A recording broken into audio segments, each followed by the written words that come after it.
The second half of the NBA season is finally here, and hopefully for the Los Angeles Lakers, they can get their mojo back that they had to right around Christmas Day. It looks like Santa Claus ran off with the mojo that the Lakers had. As of December 25th, the Lakers stood as the fourth best team in the Western Conference, only 3.5 games back of the defending NBA champion Golden State Warriors for number one in the conference. As a matter of fact, that day, on Christmas, a young Lakers squad went into Golden State and pretty much dominated the Warriors, but the Lakers season changed in the third quarter of a game that was supposed to be such a milestone for this young Lakers team that had a lot of momentum at that point in the season. Something happened that we had never seen before.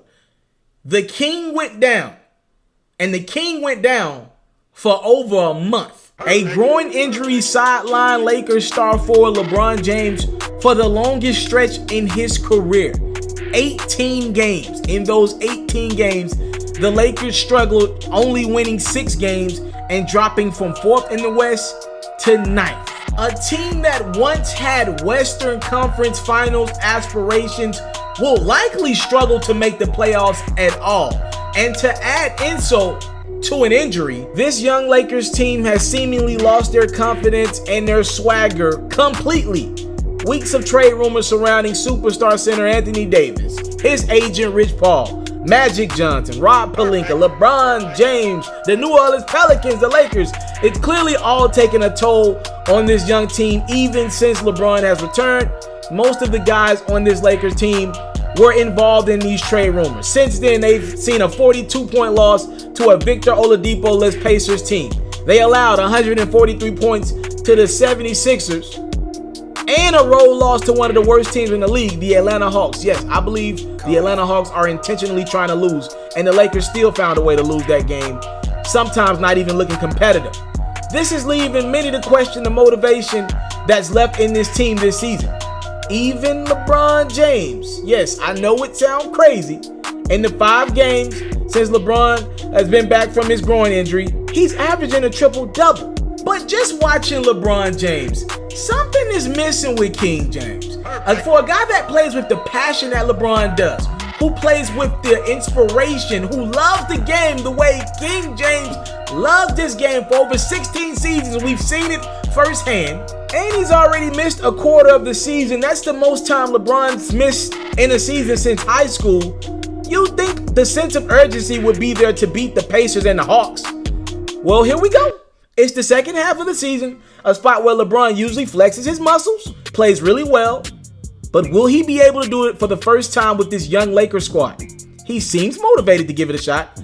Following the 2019 NBA All-Star Game, a game in which his team was victorious.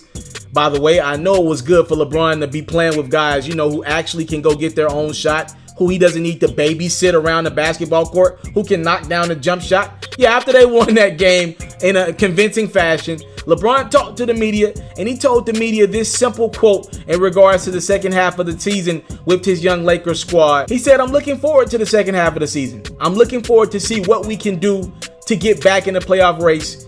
That's my only mindset. That's the only thing that's going to happen in my mental space for these next 2 months. Pretty much on how I can get this team playing the type of level of basketball we were playing before my injury. You put me on the floor, I love to compete. I'm a competitor no matter what it is. I was competing to see if I can get to this table first. Did anybody come here before me? See, that's what I'm talking about. I'll see you guys in the second half of the season." Yeah, I believe it's going to be a stretch for the Los Angeles Lakers to make the playoffs, but I just can't find it in me to see the playoffs without LeBron James, right? That just seems unfathomable. I know he's been in the Eastern Conference his entire career, except for this season, but to me, that just seems unbelievable to not have LeBron James a part of the postseason. Now, the Lakers have about 25 games left, the second most difficult schedule remaining out of all the NBA teams. And I looked at their schedule, and I looked at what the Sacramento Kings have, the Clippers have as well. It's probably going to take the Lakers to go about 18-7 if they want to make the playoffs.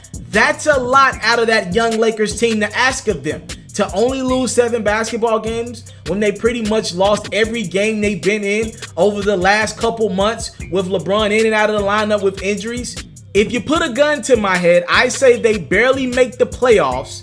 But then I'd ask you the question, what good is it making the playoffs if you're going to have to face the Golden State Warriors in the first round and likely get swept or a gentleman's sweep? Look, as a team, the Lakers have shown me nothing that tells me they're going to be able to get it together, be a cohesive unit for this last quarter of the season.